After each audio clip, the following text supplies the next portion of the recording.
warahmatullahi wabarakatuh. Balik lagi nih sama saya Resa Dwi Pangesti Mulyono atau biasa dikenal dengan Bu Rere. Welcome to my channel. Tapi sebelumnya jangan lupa untuk like, subscribe, and comment. Oke, di sini kita belajar bareng nih ya terkait dengan pengantar perpajakan. Kenapa ya kalian anak akuntansi perlu belajar yang namanya perpajakan? Ya. Ingat bahwa pajak itu merupakan bagian dari penerimaan negara kita. Ya, kalau kita belajar terkait dengan APBN, ya, di dalam postur APBN itu kita ya bisa lihat nih ada pendapatan negara dan juga belanja negara. Ya. Jadi untuk apa aja nih pajak nih? Kalau kita lihat ya, pajak itu berfungsi banget nih untuk pembangunan jalan raya, ya nggak? Pembangunan jembatan, infrastruktur, kemudian untuk belanja pegawai, belanja modal, dan kegiatan-kegiatan yang mendukung untuk tercapainya yang namanya kegiatan di negara kita, seperti juga untuk kesehatan dan pendidikan. Ya, maka dari itu, bagaimana nih ya pajak yang kalau kita lihat ya, pajak itu kan dipungut nih ya dari pemerintah ya, dimana kita kan menganut asas demokrasi ya, dari rakyat untuk rakyat ya kan ya. Oke. Kalau kita lihat pertumbuhan ya terkait dengan pertumbuhan ekonomi itu juga dipengaruhi oleh pajak, dan pemerintah selalu mentargetkan untuk penerimaan pajak setiap tahunnya. Kalau kita lihat memang target pemerintah itu selalu naik nih, ya kan? Dari tahun ke tahun.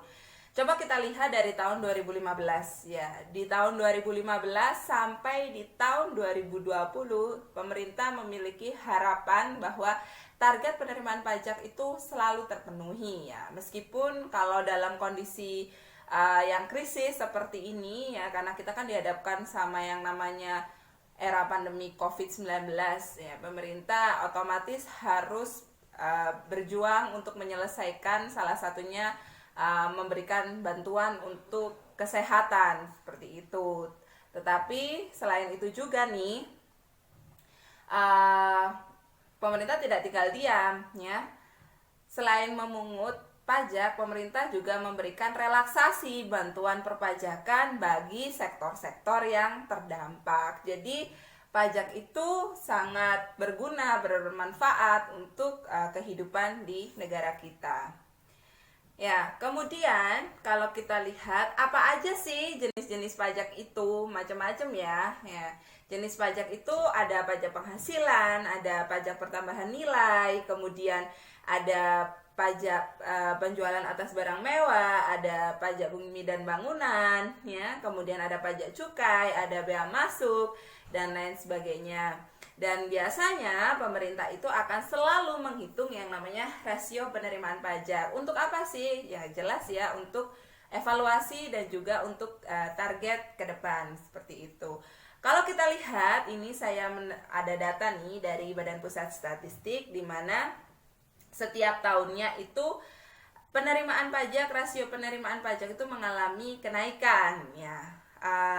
Otomatis ini merupakan semangat bagi khususnya Direktorat Jenderal Pajak untuk mengatur strategi ya, bagaimana supaya para wajib pajak nih atau calon wajib pajak ini mau ya sesuai dengan perintah undang-undang ini mau nih yang namanya untuk membayar pajak, karena kan orang bijak bayar pajak gitu kan ya. Ya, maka sebab itu banyak sekali usaha-usaha yang sudah dilakukan oleh pemerintah ya, salah satunya ada ekstensifikasi dan intensifikasi ya.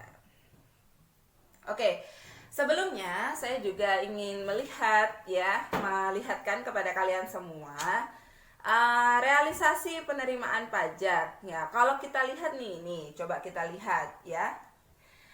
lihat ya. Untuk tahun 2020 ini ya, untuk realisasi sebenarnya pemerintah sudah menargetkan itu hampir 2000 triliun. Tetapi sayang disayang pada bulan Maret kemarin ternyata negara kita yang mengalami krisis, yaitu terkena dampak dari COVID-19. Otomatis ya pemerintah mengambil langkah kan waktu itu, dia melakukan restrukturisasi dan realokasi terkait dengan anggaran penyelesaian COVID-19, yaitu sektor-sektor yang terdampak, baik itu ekonomi, sosial, dan kesehatan tentunya. Otomatis di sini ya pemerintah mengeluarkan kebijakan, ya salah satunya adalah pemberian relaksasi dan fasilitas baik itu untuk pajak penghasilan maupun pajak pertambahan nilai, dan untuk UMKM terutama yang terdampak seperti itu. Kalau kita lihat memang tidak menyenangkan untuk tahun ini. Karena apa? Karena target pemerintah yang sudah dirancang sebelumnya itu mengalami penurunan ya. Karena kan setiap target itu akan ada yang namanya rapat ya. Jadi pemerintah akan merapatkan, dia akan menyusun yang namanya RAP ya. Karena kan setiap target itu akan ada yang namanya rapat ya. Jadi pemerintah akan merapatkan, dia akan menyusun yang namanya RAPBN. Ini bagaimana untuk ke depan, untuk tahun depan. Nah, ini semuanya itu akan direncanakan seperti itu. Kalau kita lihat di tahun 2019 dan tahun 2020 ini memang mengalami hingga semester kedua ini pun target pemerintah belum tercapai ya, atau bahkan mengalami penurunan ya. Otomatis banyak wajib pajak yang mengeluh ya terkait dengan pembayaran yang memang setiap harinya itu melalui aktivitasnya itu kan paling tidak harus bisa melaporkan gitu kan ya. Kemudian nanti tetap memiliki kewajiban untuk membayar pajak ya, membayar pajak. Jadi memang karena dampak COVID-19 ini mereka kan turun ya untuk pendapatan usahanya, otomatis itu akan berdampak. Tapi pemerintah di sini tidak tinggal diam, dia kan memberikan yang namanya relaksasi untuk membantu para pengusaha, khususnya untuk UMKM. Oke. Ya, di postur APBN ini ada pendapatan negara. Pendapatan negara itu baik itu dari penerimaan perpajakan, baik itu PPh, PPN, ya kan ya. Kemudian ada juga bea masuk, ada pajak cukai tadi, ada itu ini yang dipungut oleh pemerintah pusat ya. Nanti juga ada terkait dengan pajak daerah itu sendiri. Kemudian ada pendapatan negara bukan pajak ya. Jadi ada misalnya dari tambang, misalnya seperti itu, atau dari pendapatan negara yang lainnya. Kemudian untuk belanja negara ini untuk belanja modal, belanja pegawai ya, kemudian ada belanja untuk kementerian maupun lembaga seperti itu. Kemudian mungkin kita akan mendapatkan hibah ya kan ya, ada transfer ke daerah ya kan ya. Kalau hibah itu menjadi pendapatan untuk kita gitu ya. Terus ada transfer ke daerah-daerah. Jadi kan memang pemerintah pusat itu akan mentransfer berapa jumlah besaran ke daerah-daerah untuk membantu daerah-daerah seperti itu. Jadi memang peran pajak ini luar biasa. Negara Indonesia semakin maju tuh karena apa sih? Salah satunya ya dari pajak ini gitu ya. Kalian anak lulusan akuntansi nanti bekerja di perusahaan seperti itu, yang harus dipahami bagaimana peran pajak itu dan bagaimana ya cara menghitung pajak seperti itu. Tapi sebelumnya saya ingin memberitahu bahwa apa sih sebenarnya pajak itu gitu kan ya, yang harus kalian pahami. Oke, definisi pajak itu sendiri. Kalau menurut Profesor Dr. Rohmat Sumitro, yaitu pajak adalah iuran rakyat kepada kas negara berdasarkan undang-undang, dan itu sifatnya di manfaatnya mungkin belum kita rasakan saat ini. Tapi kalau kita lihat nih Indonesia yang mungkin ya jalannya masih bergelombang, tapi sekarang udah masuk desa-desa kan ya, jalannya udah mulai halus. Kemudian kita sudah tidak kesusahan kalau misalnya kita ingin dari satu daerah ke daerah lain, sudah ada jalan tol misalnya seperti itu. Kemudian sudah ada menghubung seperti jembatan, kita nggak perlu jauh-jauh muter ya kayak gitu ya. Jadi memang sifatnya itu tadi ya, dia memaksa dan kontraprestasi. Kita nggak bisa merasakan manfaatnya untuk sekarang, tapi kita bisa merasakan untuk masa depan kayak gitu. Kemudian definisi menurut Prof. Edwin R.A. Seligman, tax is compulsory contribution from the person to the government to defray the expenses incurred in the common interest of all without reference to special benefit confers. Jadi memang kita belum bisa mendapatkan manfaat secara langsung akan dari pajak itu sendiri. Oke, yang harus dipahami juga, ingat kata kuncinya kalau kita belajar pajak itu pasti harus ada aturan yang mengatur. Jadi sesuai dengan undang-undang. Dan itu sifatnya memang harus memaksa, ya kan? Ya, sifatnya memaksa, dapat dipaksakan. Tidak dapat ditunjukkan dengan adanya kontra prestasi secara langsung dari pemerintah. Hari ini bayar pajak, belum tentu hari ini kamu bisa ngerasain manfaatnya. Tapi kita bisa ngerasain nanti ya mungkin 5 atau 10 tahun ke depan. Ya, dengan program-program pemerintah seperti pembangunan infrastruktur itu tadi.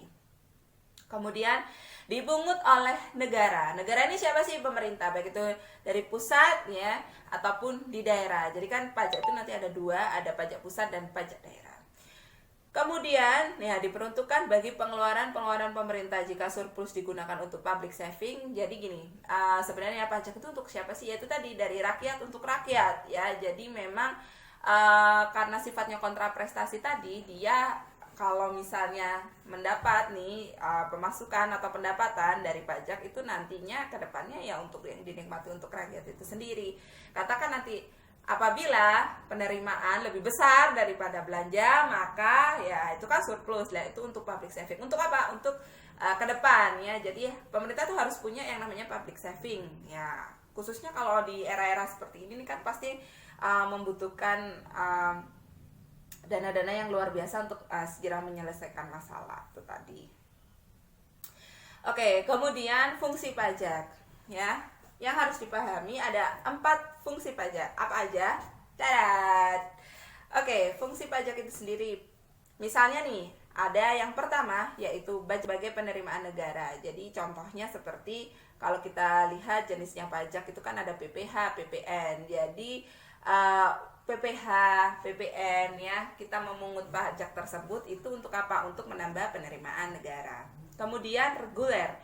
Contohnya yaitu tarif PPNBM progresif untuk mengendalikan konsumsi barang mewah.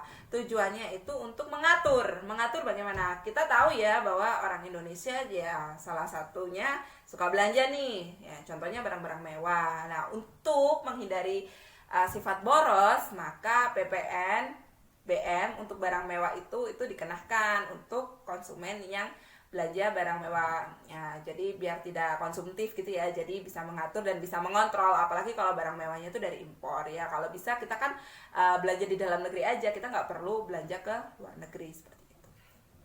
Kemudian yang ketiga yaitu redistribusi. Apa sih PPh itu? Contohnya nih PPh masyarakat yang mampu dipergunakan untuk penyediaan. Jadi fungsinya kenapa kita misalnya narik pajak nih gitu ya, salah satunya PPh ya, paling tidak nanti bisa membantu masyarakat miskin dalam bentuk bantuan sosial seperti itu. Kemudian demokrasi yaitu pajak membiayai pelayanan pemerintah bagi setiap negara. Jadi kan dari rakyat untuk rakyat. Harapannya dengan pajak pemerintah bisa memberikan kemajuan, kemudian dia bisa memberikan fasilitas dan bisa paling tidak masyarakat itu bisa lebih sejahtera seperti itu. Oke, kalau kita lihat ya, pajak itu kita bisa tinjau dari aspek manapun, dari aspek ekonomi. Salah satunya yaitu indikator pertumbuhan ekonomi. Ini kita bisa lihat loh dari penerimaan pajak. Kalau misalnya penerimaan pajaknya kita bagus, mungkinkah pertumbuhan ekonomi di Indonesia juga bagus? Ya, itu berpengaruh. Karena apa? Karena otomatis ya jalan bisnis di Indonesia misalnya ya, jalan kehidupan atau aktivitas bisnis di Indonesia itu berarti berjalan dengan baik, ya kan? Ada pendapatan di situ, kemudian nanti juga akan berdampak terhadap pendapatan negara, ya kan? Jadi memang kalau di akuntansi mungkin kita belajar, wah gede nih laba kita nih gitu, tapi bagaimana nanti dampaknya juga di pajak seperti itu ya, nanti itu akan dilakukan perhitungan lagi ya kan, atau biasa disebut dengan rekonsiliasi fiskal pajak. Jadi semuanya itu harus sesuai dengan undang-undang. Kalau misalnya nggak sesuai dengan undang-undang lah, ini ya itu bisa jadi kan yang namanya pajak, seperti itu. Law enforcement, dan sifatnya juga memaksa. Ya namanya juga hukum ya, jadi pasti nanti apabila kita melanggar akan ada sanksinya. Sanksinya apa aja nih? Kalau di perpajakan ada denda, ada bunga, dan yang terakhir bisa pidana, seperti itu. Jadi semuanya diatur. Kemudian aspek keuangan. Lah, kalau terkait dengan aspek keuangan, balik lagi nih ke APBN. Ya, di APBN itu sebenarnya kan fungsi mengatur ya, mana nih pendapatan kita, mana nih pengeluaran kita. Jadi mengatur keuangan negara, seperti itu. Dan juga menentukan untuk tax ratio. Tax ratio untuk apa? Biar kita tahu nih sejauh mana pajak itu bisa bisa kita sesuai dengan target pemerintah, seperti itu. Kemudian aspek sosiologis, sebenarnya balik lagi, pajak itu untuk apa sih? Untuk kesejahteraan dan kemakmuran rakyat Indonesia. Jadi jangan takut ya kalaupun nantinya kalian harus membayar pajak. Balik lagi, manfaatnya ke kita meskipun secara tidak langsung. Itu oke, ya. Apa perbedaan antara pajak? Lah ini harus kalian pahami, pajak, retribusi, dan sumbangan. Kalau pajak itu memang manfaatnya nggak langsung, ya kan? Meskipun kita bayarnya hari ini, dan penerima manfaat itu kita nggak tahu, ya kan? Dan diperuntukkan bagi kepentingan umum dan dipaksakan oleh hukum, ya, karena tadi ada law enforcement. Kemudian ada retribusi. Apa sih? Ya, manfaat langsung bagi pembayar atau penerima diketahui diperuntukkan bagi kepentingan umum. Ya, dan dipaksakan ini juga sesuai dengan hukum. Biasanya ini dilakukan oleh pemerintah daerah gitu ya sifatnya. Kalau sumbangan manfaat langsung, ya ini kalau sumbangan ini bisa ya kita memberinya secara ikhlas gitu kan ya, dan manfaatnya bisa secara langsung direct gitu ya. Dan penerima itu kita ketahui siapa, jelas gitu ya, kita ngasih sumbangan ke A gitu, jadi jelas nih siapa penerimanya, dan diperuntukkan untuk kepentingan penerima atau secara sukarela. Kalau kita ngasih si A, ya udah si A tersebut. Tapi kalau untuk negara, kita kasih ke negara, tapi kan negara kan belum tentu langsung ngasih ke kita kan, tapi bisa jadi untuk masyarakat yang lain, seperti itu. Penerima atau secara sukarela. Kalau kita ngasih si A, ya udah si A tersebut. Tapi kalau untuk negara, kita kasih ke negara, tapi kan negara kan belum tentu langsung ngasih ke kita kan, tapi bisa jadi untuk masyarakat yang lain, seperti itu. Oke, kalau tadi kita ngomong-ngomong masalah pajak kan, dan itu sifatnya memaksa dan harus sesuai dengan undang-undang. Bagaimana kedudukannya, ya kan ya, hukum untuk perpajakan ini? Oke. Yang pertama itu ada hukum pidana, kemudian ada hukum perdata. Hukum pidana itu mengenakan sanksi atas kealpaan atau kesengajaan yang dilakukan oleh wajib pajak, dimana kalau dia misalnya ngelakuin pelanggaran. Lah, contoh nih ya, kalian atau ada WP nih yang bandel nggak mau bayar pajak. Sudah kan, kalau di pajak itu kan pasti ada tenggat waktunya nih kapan harus bayar pajak ya, baik itu untuk pribadi ataupun nanti kalau punya usaha untuk PPh badan gitu kan ya, atau UMKM. Ini bisa terkena dengan sanksi. Ini disesuaikan dengan hukuman itu, sanksi apa pelanggaran apa yang sudah dilakukan. Jadi nanti sanksi yang diberikan itu akan sesuai, seperti itu. Hukum perdata. Hukum perdata ini mencari dasar atas kemungkinan pemungutan atas kejadian, keadaan, dan perbuatan hukum yang bergerak di lingkungan perdata. Contoh misalnya ada terjadi yang namanya perselisihan atau sengketa antara wajib pajak dengan fiskus misalnya, seperti itu. Atau terkait dengan kerugian atau jaminan ya, misalnya dia tidak mampu untuk menyelesaikan membayar pajak, seperti itu. Oke, contoh ya, untuk pidana itu misalnya nggak menyampaikan SPT tapi palsu nih, bohong nih gitu kan. Nah ini di dalam undang-undang di pasal 38 nomor 16 tahun 2000 itu jelas kalau misalnya kalian malsu ini isinya nih akan mendapat kurungan minimal 1 tahun dan denda paling tinggi 2 kali jumlah pajak yang terutang atau tidak, atau kurang yang dibayar. Ngeri banget kan ya. Ya ini hati-hati seperti itu. Atau misalnya kesalahan yang emang disengaja ya, terus ada petugas lagi meriksa, kalian nolak, ya ini juga hati-hati. Menolak memperlibatkan pembukuan, pencatatan atau dokumen lain, dan memalsukan ya. Terus tidak menyetor potongan pajak yang dipungut, seperti itu. Jadi contoh-contoh misalnya di kasus pidana. Lah, ada perlawanan yang biasanya dilakukan terhadap pajak, apa aja? Ada perlawanan pasif, ada perlawanan aktif. Ya, kadang seperti itu. Perlawanan aktif itu misalnya perlawanan yang berupa hambatan yang mempersulit pungutan nih, ya, pungutan pajak dan moral dan intelektual. Lah, biasanya cenderung diam gitu ya. Jadi cenderung dia nggak bisa yang namanya memaksakan gitu.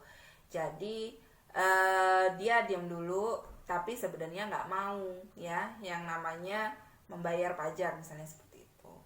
Kalau yang lebih ekstrim lagi itu yang namanya perlawanan aktif. Lah, perlawanan aktif ini misalnya melakukan tax avoidance ya, pengindaran pajak, atau tax evasion, penggelapan pajak. Ini sangat tidak dianjurkan ya, karena apa, nanti akan mengakibatkan kerugian seperti itu.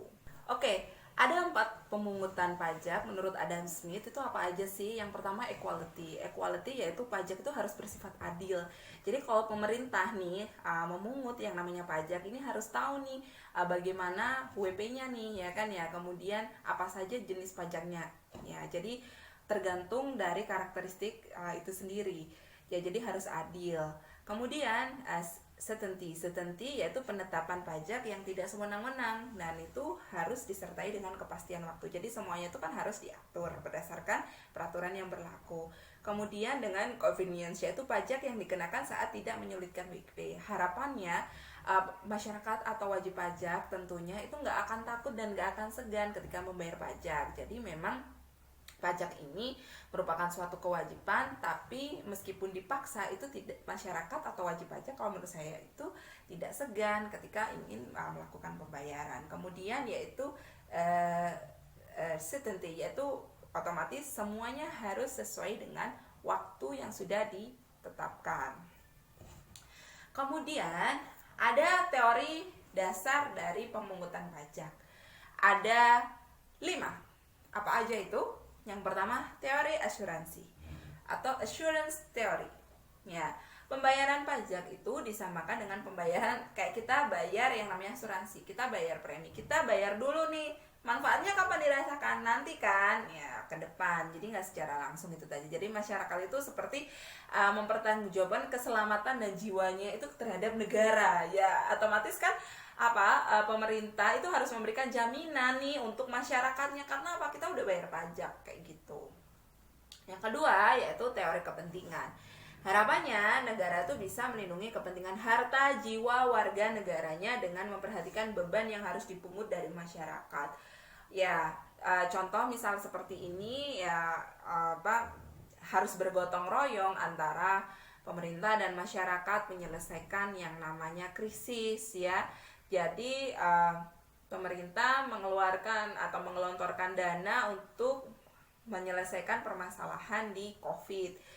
Ya, sebenarnya dana dari mana sih pemerintah itu bisa harus memberikan yang namanya bantuan, baik itu bantuan sosial ataupun bantuan untuk tenaga medis dan medis misalnya seperti itu. Sebenarnya itu adalah dari masyarakat gitu ya. Jadi kalau dalam hal ini masyarakat lagi kesulitan menghadapi, pemerintah juga akan turun tangan. Jadi ada kepentingan di situ sebenarnya meskipun tidak langsung.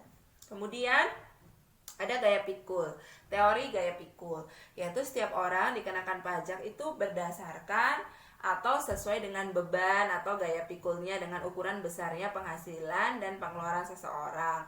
Otomatis dong, misalnya pendapatan 10 juta, pajak penghasilan orang pribadi dengan yang gajinya 5 juta beda dong. Nah, itu akan dihitung sesuai dengan nanti pungutan pajaknya. Jadi kita akan ketemu nih misalnya PTKP-nya berapa, seperti itu. Kemudian teori bakti. Ya, anggap saja ketika kita membayar pajak kepada negara kita, ini cinta tanah air, kita berbakti terhadap negara kita ya. Jadi jangan anggap pajak itu menyusahkan ya. Ini adalah suatu bentuk nasionalisme bahwa kalian ini juga mencintai negara kita Indonesia, seperti itu. Kemudian ada teori gaya beli.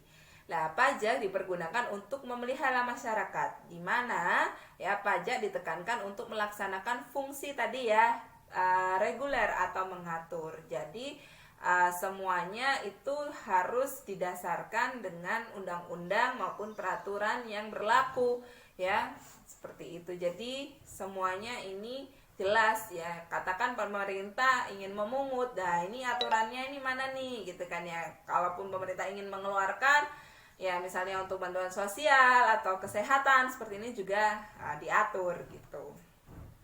Oke, dimensi hukum pajak. Dimensi hukum pajak itu ada hukum pajak formal dan material. Ya, apa tuh?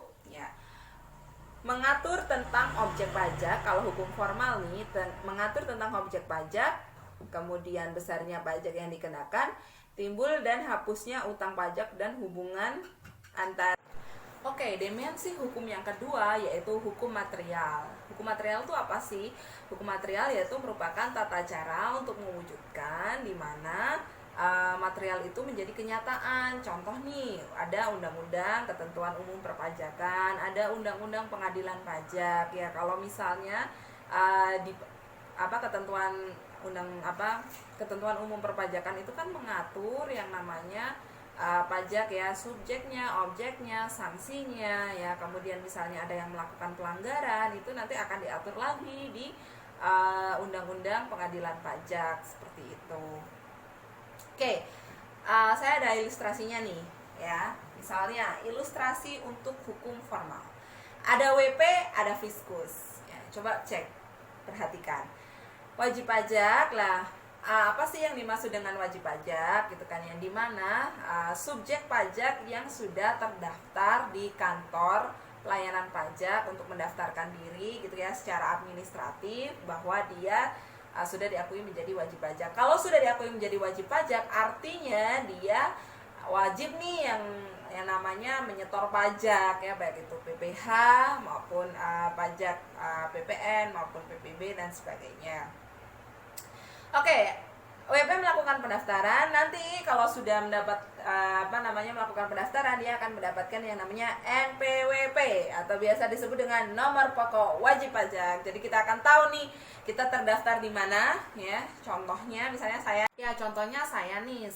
merupakan wajib pajak di Kabupaten Pasuruan. Nah, di mana nanti di nomor NPWP itu akan tertera identitas saya nih, saya terdaftar di KPP Pasuruan, seperti itu. Oke, kemudian di situ ya wajib pajak wajib melakukan yang namanya penyetoran ya kan, kemudian nanti harus melakukan pembukuan, dan dia harus juga nanti setor yang namanya SPT, dia harus membuat pelaporan, seperti itu. Katakan misalnya ada wajib pajak ya, pengusaha misalnya nggak setuju pada saat pelaporan, kok ternyata nggak sesuai gitu apa yang sudah dihitungkan, dan juga waktu direkonsiliasi fiskal itu nggak sesuai gitu kan ya. Lah ini WP ini bisa mengajukan yang namanya keberatan ya. Biasanya di situ kalau terjadi yang namanya keberatan itu akan di dalam prosesnya itu akan diselesaikan, seperti itu. Dan ini yang disebut dengan sengketa pajak, artinya sebagai WP itu tidak menyetujui hasil yang dihitungkan oleh fiskus, misalnya terlalu berat, seperti itu. Jadi bisa mengajukan keberatan. Dan kalau misalnya sampai ke ranah hukum itu biasanya bisa yang namanya kita bisa melakukan banding, seperti itu. Oke. Kemudian ada fiskus. Fiskus itu biasanya melakukan pemeriksaan. Pemeriksaan kita bisa lihat dari surat kurang bayar atau surat ketetapan kurang bayar atau surat ketetapan lebih bayar gitu ya. Kenapa sih kok misalnya sampai terjadi yang namanya sengketa pajak, terjadi yang namanya keberatan antara WP dengan yang namanya fiskus. Nah, ini harus dicek lagi. Biasanya kalau di dalam kantor pajak itu di situ seperti ada mini court gitu ya, ada pengadilan mini untuk menyelesaikan sengketa-sengketa. Itu biasanya dari internal pajak sebelum masuk ke pengadilan pajak, jadi diselesaikan di kantor pajak itu sendiri gitu. Kemudian nanti akan dilihat nih barang buktinya benar nggak gitu kan, yang harus diselesaikan. Kalau bisa diselesaikan di ranah di intern gitu ya, antara kantor pajak dengan WP oke. Tapi kalau misalnya WP keberatan dan masih melakukan banding gitu, itu bisa sampai ke pengadilan, sampai ke tingkat MA seperti itu. Banyak banget ya kasusnya. Oke, di sini ada ilustrasi untuk hukum formal secara administrasi. Bisa kalian lihat ya. Misalnya dari SPT-nya, surat untuk pelaporan perhitungan dan pembayaran, terus terkait dengan SKP dan STP-nya. Oke.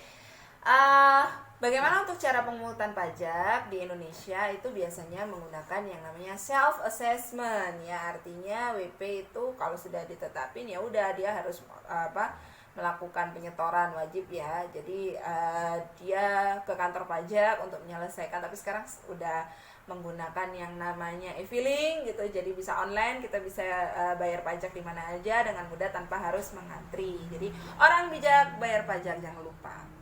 Kemudian ada juga biasanya sistemnya withholding, ini biasanya untuk badan ya. Jadi besaran pajak terutama yang ditetapkan dipotong, disetor dan dilaporkan oleh pihak ketika ditentukan oleh pemerintah. Contoh penerapannya itu pemotongan pasal 21, 22, 23 biasanya itu. Stelsel pajak itu ada stelsel real, ada stelsel fiktif, dan ada stelsel campuran. Nah, terkait dengan persentase tarif ya, ini sudah ditetapkan di undang-undang, itu kayak di undang-undang pajak penghasilan nomor 36 tahun 2008 pasal 17 itu mengatur terkait dengan tarif. Jadi tarif itu biasanya progresif seperti itu. Untuk PPh 21 itu biasanya tarifnya progresif. Ada juga yang sifatnya proporsional. Contohnya apa? PPN itu kan proporsional ya, tetap 10% seperti itu.